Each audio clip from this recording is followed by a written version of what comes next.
mystery, live the Gagoju people. They have lived in these lands, called Kakadu, for more than 40,000 years. The people are heir to the longest unbroken culture the world has ever known.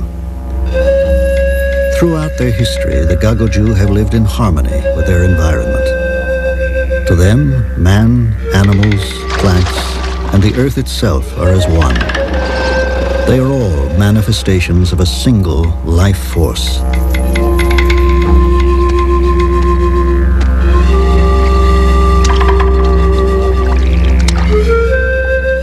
To maintain their mystical union with nature, the people say they must look after the country. They do this through their art and many other subtle ways.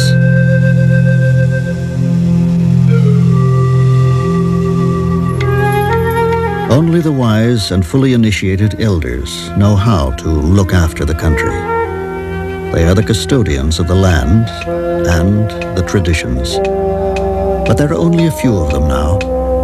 The young people have been swept up by another, more aggressive culture.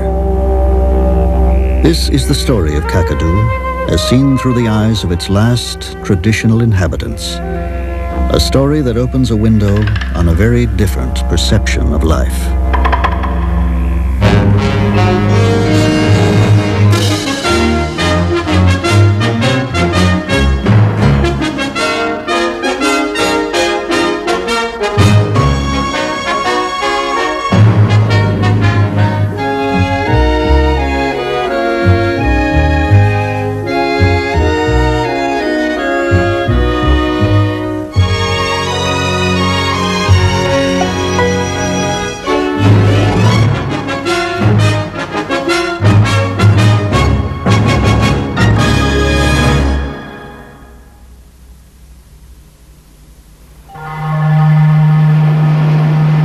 According to a group of Australian Aborigines called the Gagoju, the world always existed.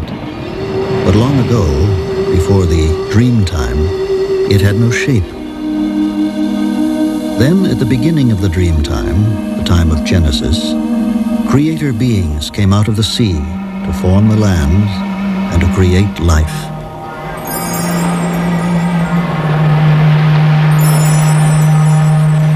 "200 years ago, all of Australia was occupied by Aborigines.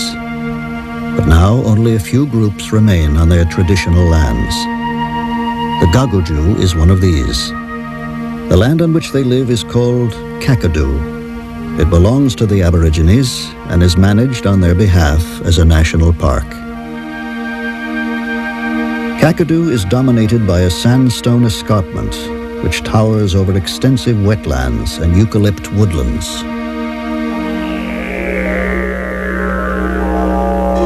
In the dream time, when men could change into animals and animals into men, the creator beings gave shape to the land. When Ginga was a man, he was burned accidentally. To save himself, he rushed into the water and turned himself into a crocodile.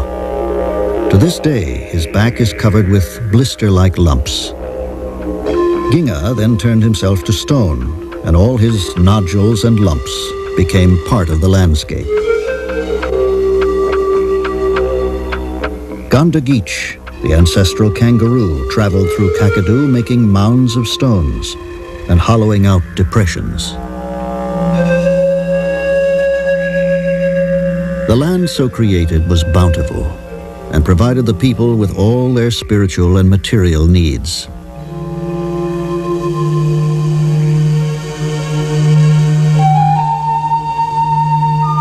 In the old days, life for the Aborigines was free and good. No worries then, they say. Their society was vigorous and meaningful, the cohesion of its laws and traditions having been forged over a 40,000-year history. This was before the Balanda, the white people, came and disrupted their existence. Now the traditional lands are almost empty. Diseases from foreign places and other pressures have taken their toll.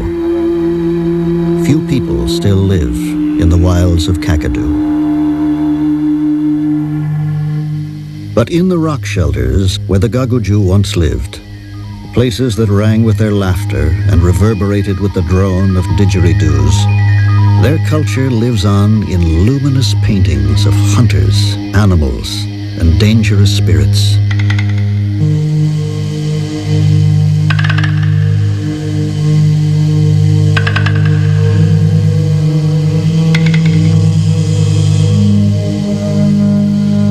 The first artistic stirrings in Kakadu, among the earliest for mankind, began perhaps 30,000 years ago.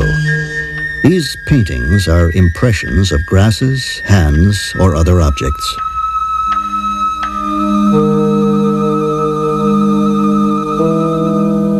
Many thousands of years later, finely crafted paintings of animals first appeared. Kangaroos and crocodiles were painted larger than life.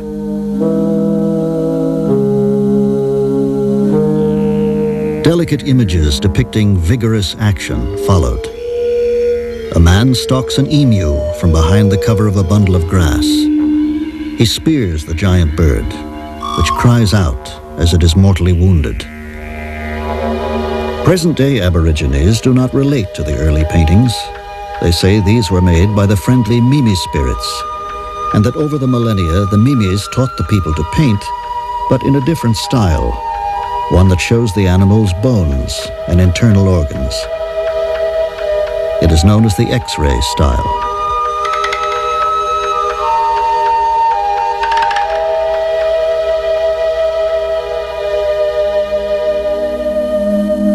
Many important images were painted by neither man nor spirit. They came into being when Dreamtime heroes placed themselves on the rocks. These apparitions contain the spirit and the power of the Dreamtime. By painting at these sacred places, the people could draw on the power of the Dreamtime and so ensure that life would continue in all its bounty and diversity.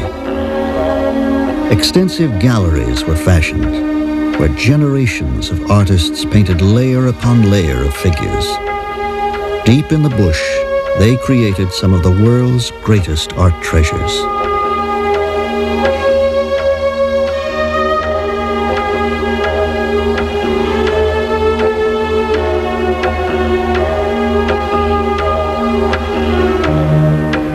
About 150 years ago, a change occurred in the life and art of the Gagoju. Sailing ships brought people from other continents.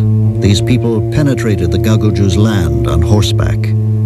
They dominated the Aborigines with strange new weapons.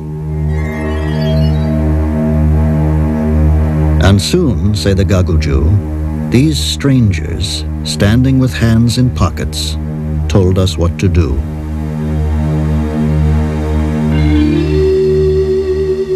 The last major rock art in Kakadu was painted in 1964 by a man called Najambolmi. It was a heroic, almost desperate effort to maintain the links with the power of the Dreamtime. A year after completing his masterwork, Najambolmi died. The power of the Dreamtime began to wane.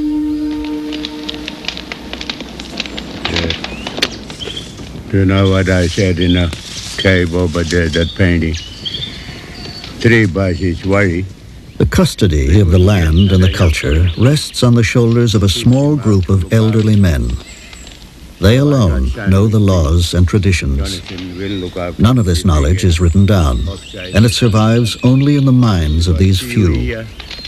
They are the library of the Gagoju.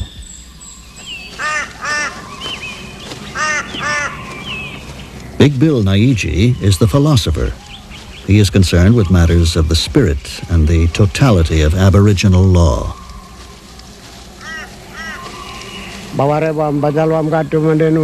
Nipper Gabariki is the principal keeper of the stories of the Dreamtime, about creator beings and ancestral animals. Felix Ianuk is the custodian of the most sacred ceremonies. Only he still knows the burial rites. Louis Ilkir is the artist. one of the last men left in Kakadu who carries on the traditions of Najambolmi. But he paints only on tree bark, not on rock.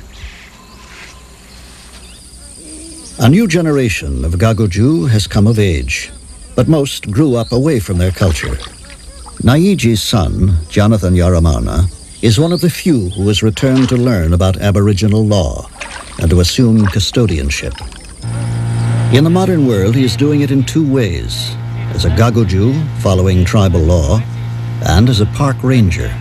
It is an uneasy burden with which he is still learning to cope. The Gagoju have access to the artifacts of the technological age. But many, like Ilkir and his wife Alajingu, prefer to live in the bush in small family groups.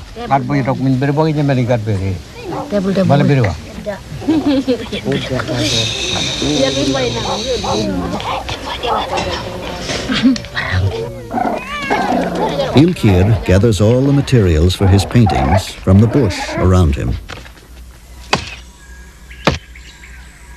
In the age-old way, he cuts the bark off a tree to be used as his canvas.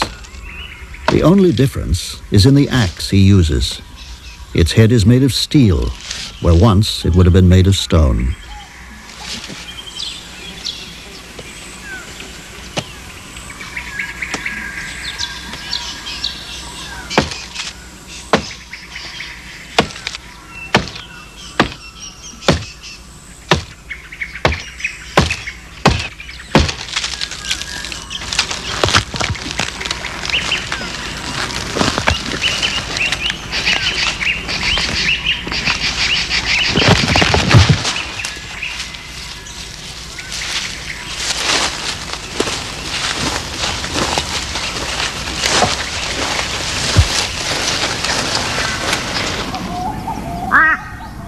When he has straightened and cured the bark, Ilkir is ready to begin his painting. First, he covers the entire surface with red ochre, which represents blood. This, in turn, is the symbol for life itself. The red background will give the subjects vitality.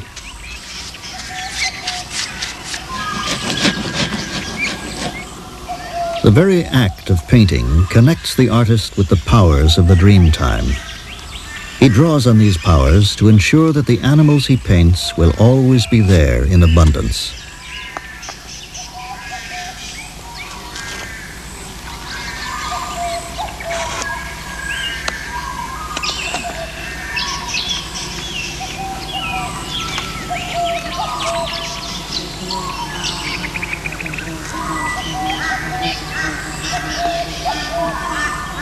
Dominating the composition is Ginga, the crocodile.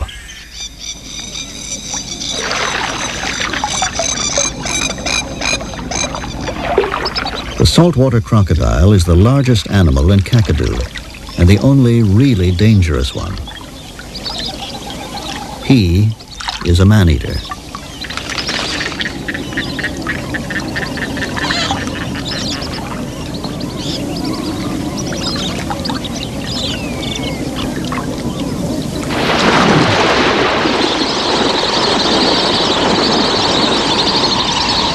Ginga's reputation as a man-eater did not deter the Gagoju from hunting the giant reptile. They used to spear him from flimsy log rafts. Crocodile meat is a delicacy. Large and dangerous as Ginga is, he does not rule the wetlands. As the Aborigines say, it is Marawuti, the white-breasted sea eagle, who is the boss around here. When someone dies, the person's spirit is snatched away in Marawuti's huge claws.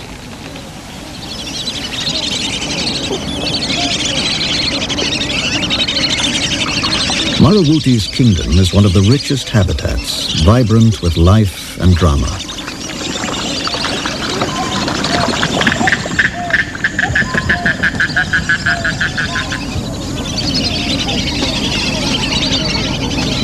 Watched by the scavenging goanna, Jagana, the black-necked stork, hunts for eels on the grassy edge of the billabong.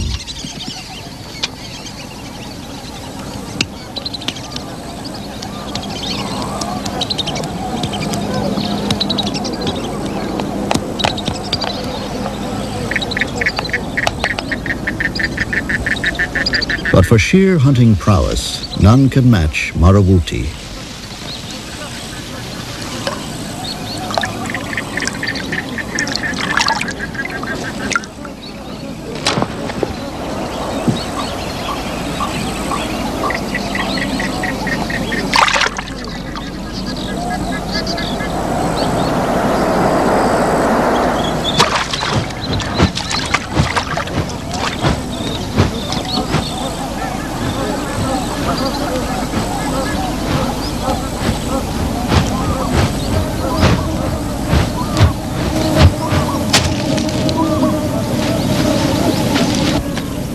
Out in the billabong, among the floating leaves of the water lilies, lives the lotus bird.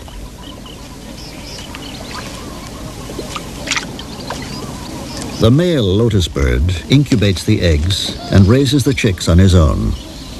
The female, who is slightly larger, leaves the male to search for another partner.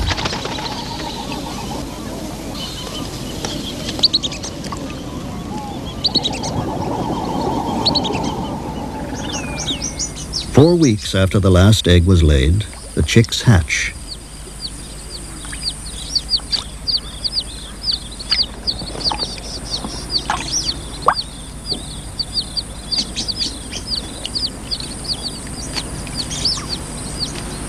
Their father transports and protects the young until they are about 3 weeks old.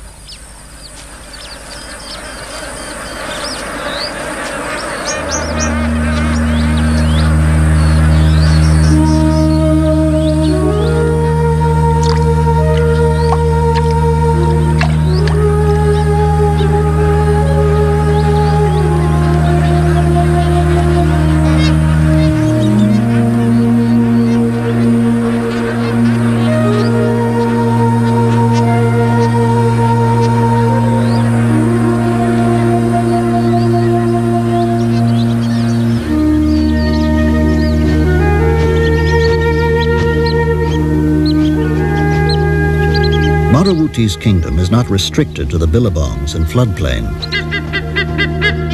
He also hunts the water holes along the escarpment. In search of fish below, he flies along a sacred rock face.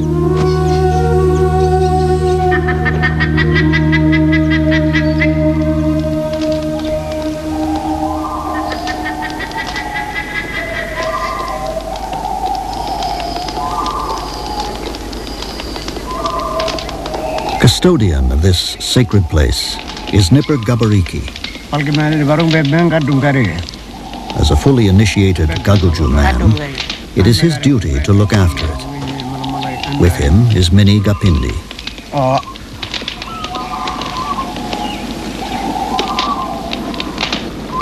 To maintain contact with the spirits of this special place, Gabariki must visit it periodically. It is yet another way to keep the ties with the powers of the dream time.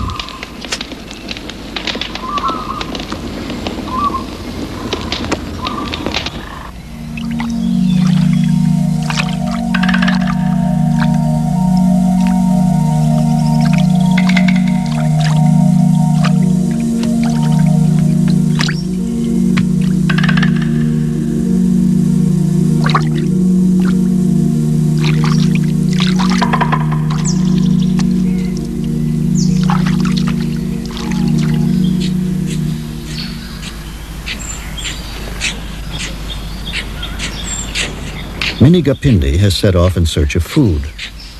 She has noticed the tracks of freshwater crocodiles on a sandbank. Mini probes the sand to find any eggs that may have been laid during the night.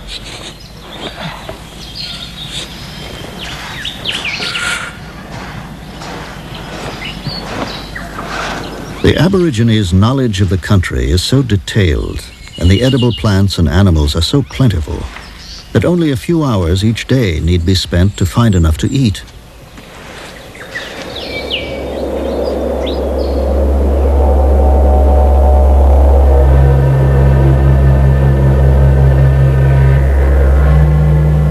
Gabariki has reached the canyon where the spirits reside.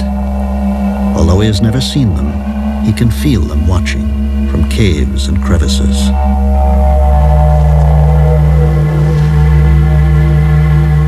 He announces his presence and asks permission to enter the canyon.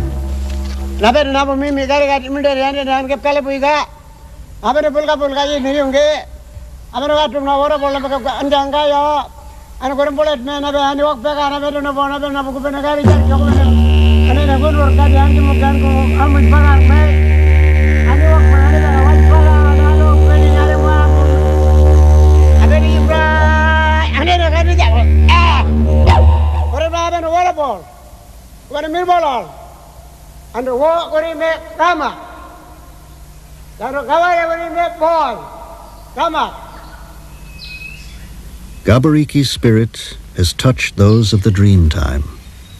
He reaffirms a 40,000-year continuity. Juwe, the great bowerbird, is somewhat sinister to the Gaguju. They call him a cheeky fellow who steals your bones. The bones and snail shells, which the male bird gathers from miles around, are decorations for his arena. He has built it to lure a female.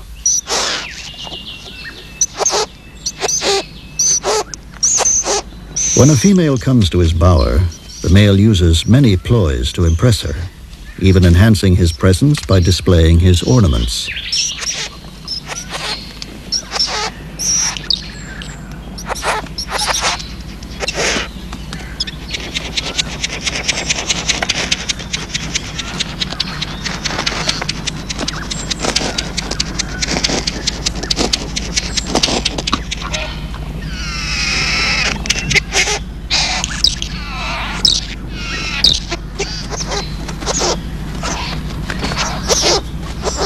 Juwe's arena resembles the shelter the Gaguju build for initiation ceremonies. The bird also chants and dances, as if at a ritual. He is the keeper of their secret ceremonies. That's his job, the people say. Garken, the brown falcon, has come to the grasslands. This is the signal for Big Bill Naiji to begin one of the most important aspects of the maintenance of his tribal lands. Only he and the other elders are traditionally entrusted with the task of burning the grasslands. They must clean the country, they say, but strictly according to Aboriginal law.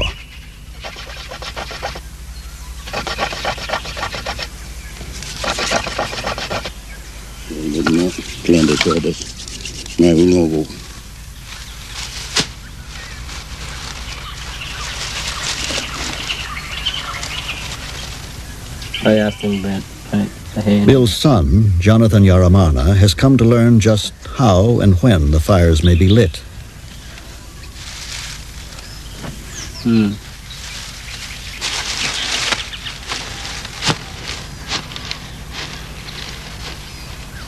The time is right in the season of migrating birds. Animals of the grasslands have grown to maturity and can escape the fire. Also, it is a comparatively cool time of year, and beneath the dry stalks there is still dampness. Fires will not rage out of control. The country will be cleansed, but not devastated.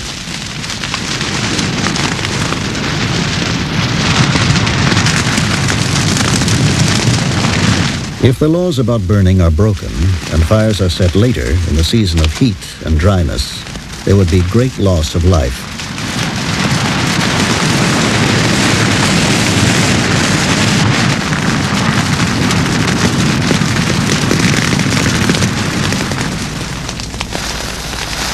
The impenetrable grasses have gone. Soon new shoots will come up through the ashes, attracting kangaroos. It will be easy to hunt and to travel.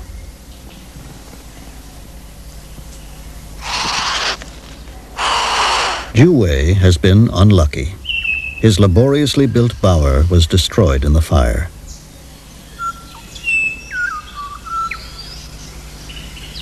But most of his precious ornaments have been unaffected.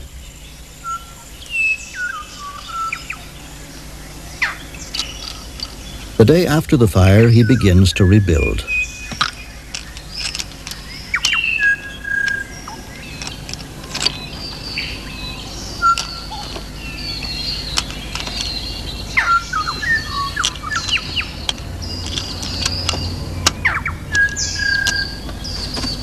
First, he moves the bones and shells to the new site.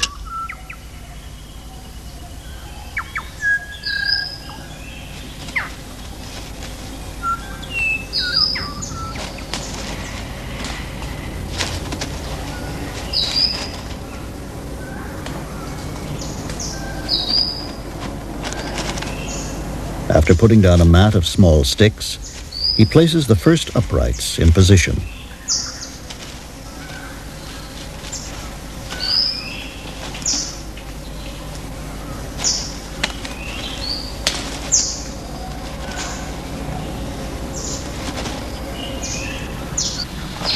Working for 4 or 5 hours every day, he has a serviceable bower again in about 2 weeks.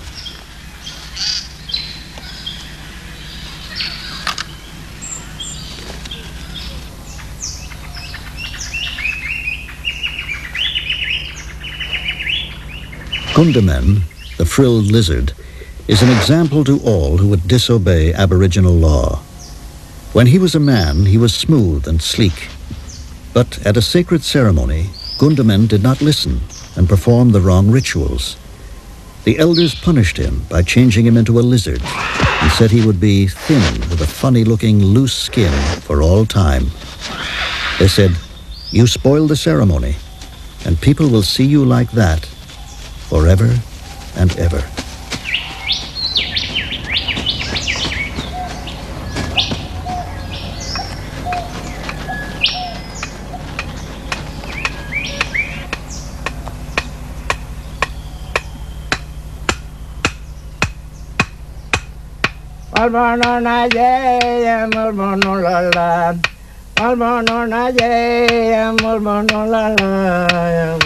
The singing of song cycles is another important way in which the Gagoju maintain the integrity between themselves and the life force.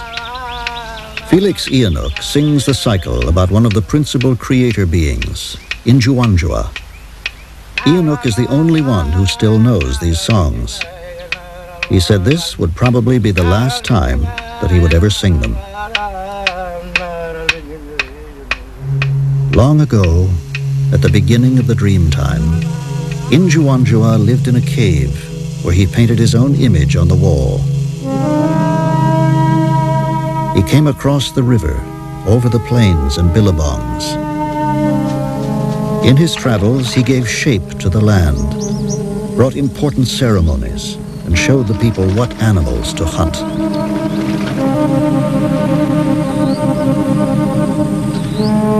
Ionuk explains that Injuanjua eventually turned himself into stone. Take off his leg and sit down.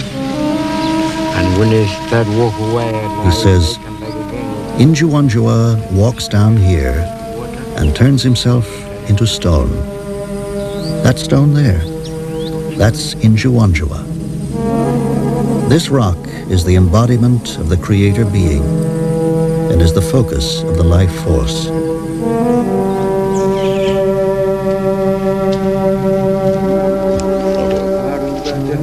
Close to Injuanjua, and imbued with his spirit, are the caves where for centuries the Gagoju had placed the bones of their dead.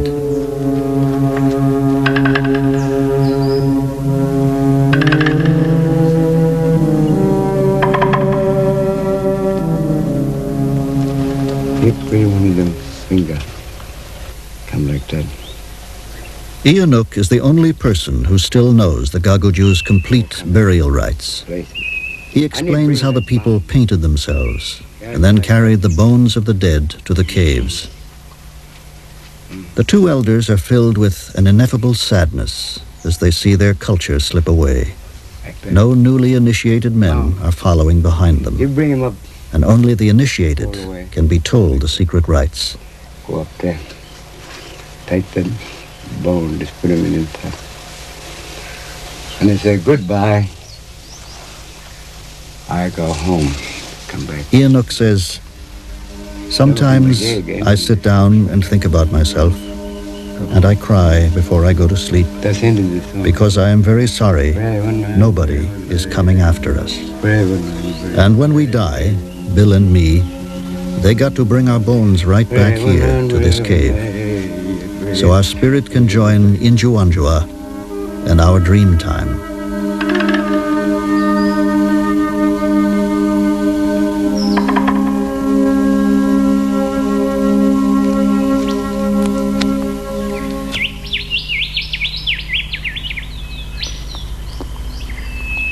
Bluey Ilkir continues his painting, his communion with the powers of the dream time.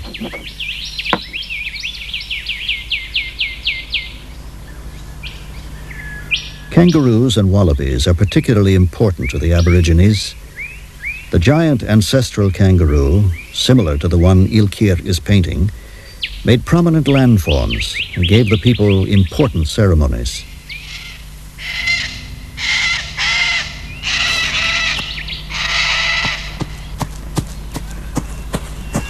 Of the several species that live in Kakadu, Gondagich, the antelopine kangaroo, is the largest. He is hunted for food, but only the older people can eat him. They say that if young people eat kangaroo meat, they will have bad dreams.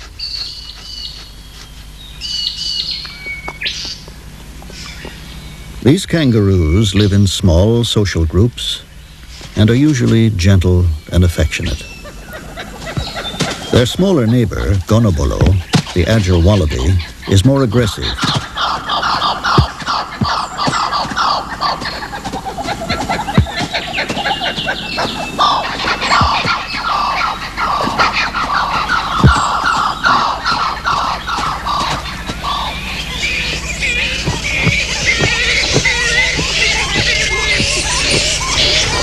Flying foxes are the largest of all the bats. During the day, they rest in colonies that may number more than 100,000 individuals. Most colonies are in trees standing in water. It is cooler there. The young black flying foxes cannot fly at birth. They are carried by their mothers, even in flight, until they are a month old. During the heat of the day, the resting animals fan themselves. Sometimes fanning is not enough. Then the bats lick their wings, and the evaporation of their saliva helps to cool them further.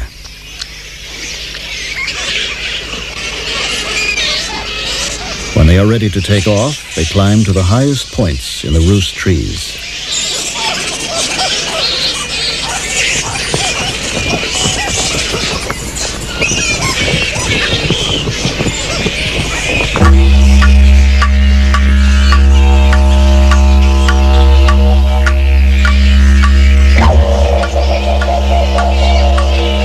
To the Aborigines, Goloban, the black flying fox, is associated with the forces of darkness.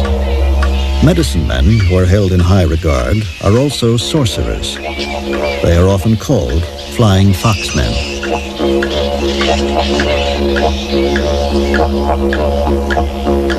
Darkness is the time when evil spirits come out from caves and hollow trees. The people do not venture far from the safety of their campfires.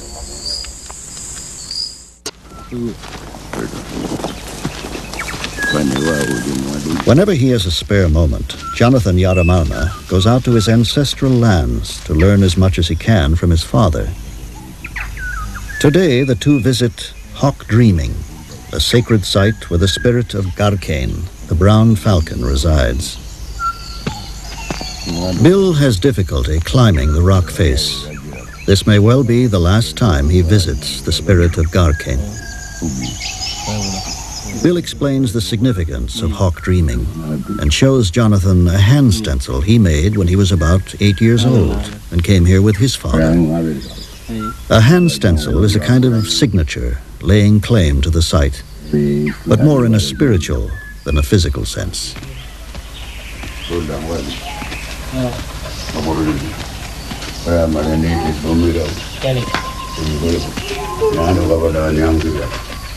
A few days later, Bill and Jonathan go to a rock outcrop close to Hawk Dreaming. As a commitment to his Aboriginal heritage, Jonathan will put his hand stencil, his signature, on the rocks near Hawk Dreaming.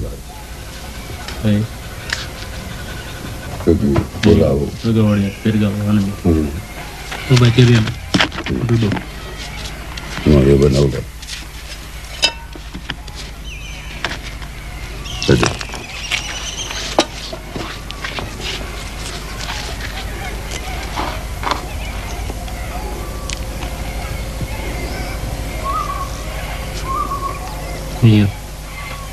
Ulkool.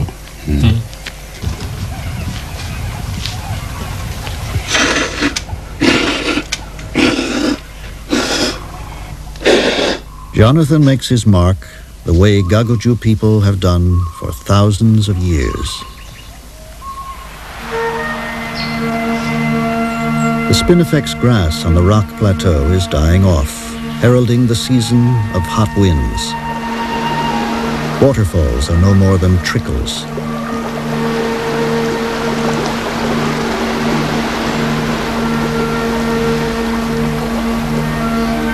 In the woodlands, grasses that escaped the fires have died back into a dense mat.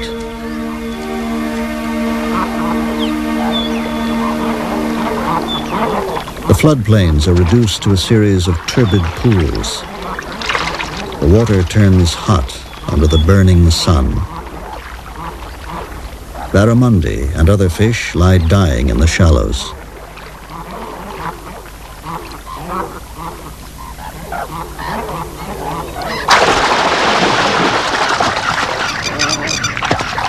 The hunters of the billabongs have an easy time, and the scavengers grow fat. A goanna cannot make any impression on the scaly body of a huge barramundi. The 4-foot-long lizard must find another way.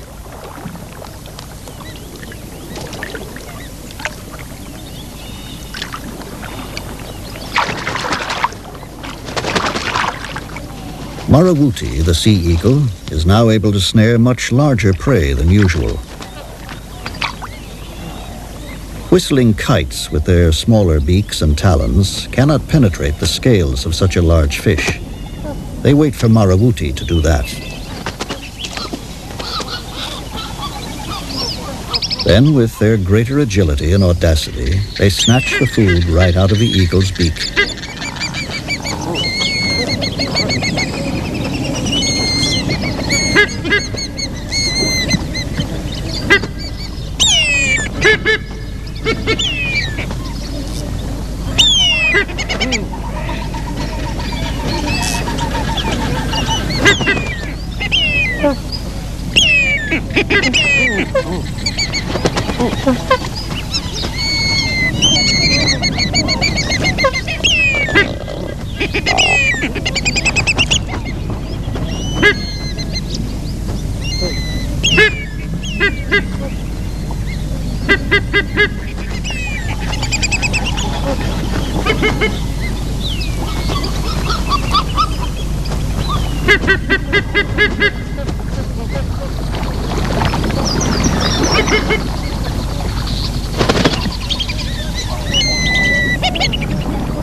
Every dry season, thousands of barramundi perish. In the past, Aboriginal artists, by painting barramundi, tapped the life essence of that species, and so they ensured that the fish's numbers would always be replenished.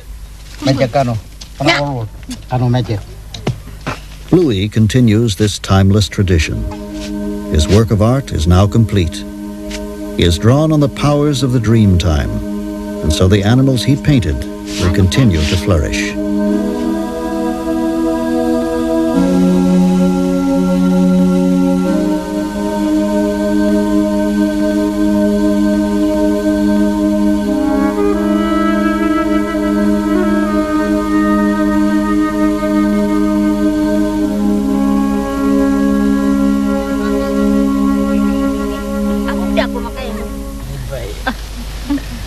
Louis's wife, Susan, and her friends tell stories to the children and illustrate them with string games.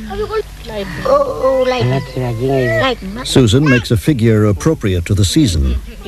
It represents lightning, and by the end of October, thunderstorms, forerunners of the wet season, are an almost daily occurrence.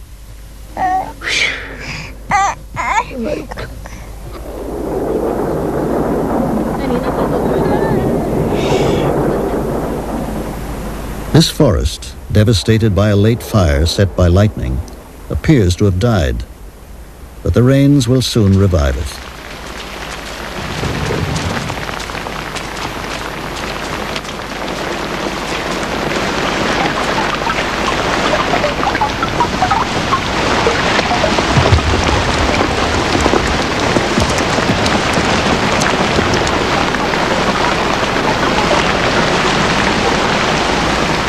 The lightning and thunder are brought by a fearful being called Namarkun. He carries the lightning like an arc over his body and makes the thunder by striking stone axes against the clouds. Aljur, the grasshopper, is painted in electric colors. He appears in November, the time of the most tumultuous storms. The insects are Namarkun's children on earth.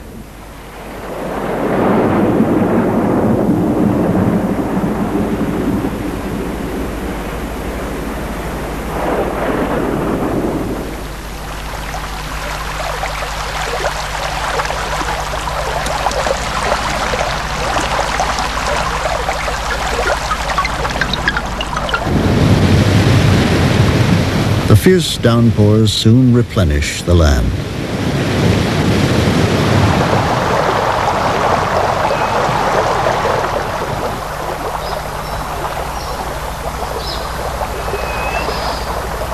In this time of regeneration, nesting birds bring food to their young.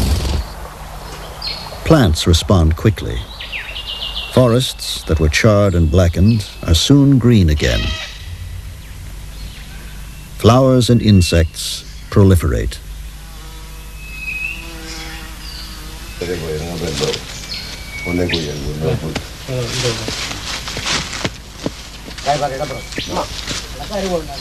To continue Jonathan's education into the traditional life of the Gagoju, Gabariki, Ilkir, and Jonathan's father, Naiji, take him to a remote but important place in Kakadu.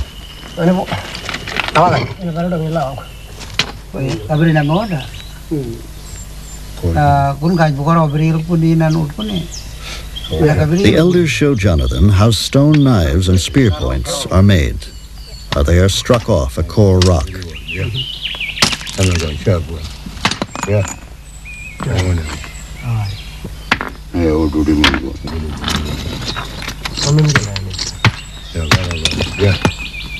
The stone knives are very sharp, and in the past were used in initiation ceremonies to pierce the nose and cut distinctive designs on shoulders and chests.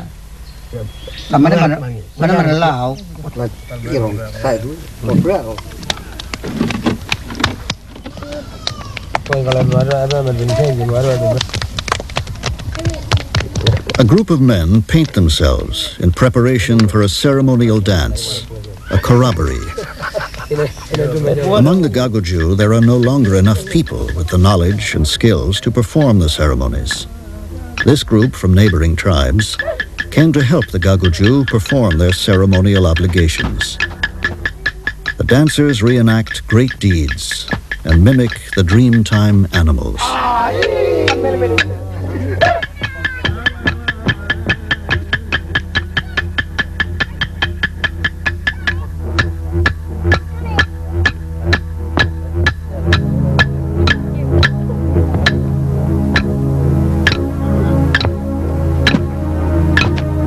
Through ceremony and compliance with their laws, the Gagoju ensure that their unity with all living things continues.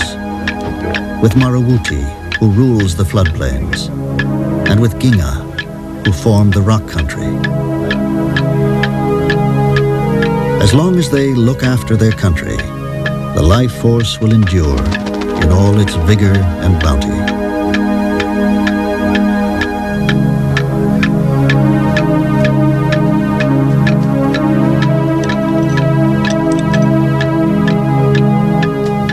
During their long history, the Gagoju have built no great monuments. But they have lived for more than 40,000 years in total harmony with their environment. They have not destroyed any land, nor diminished its spirit. That is their monument. And in the long term, that may be the most important of all.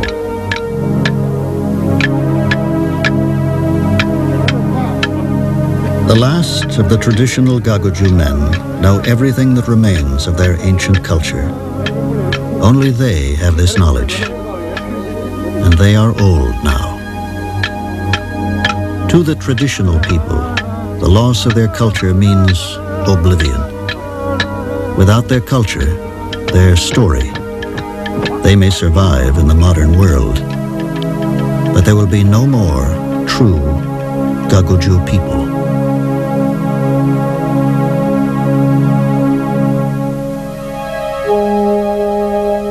During the season of the east wind, Nipper Gabariki died. His spirit has gone back to his country.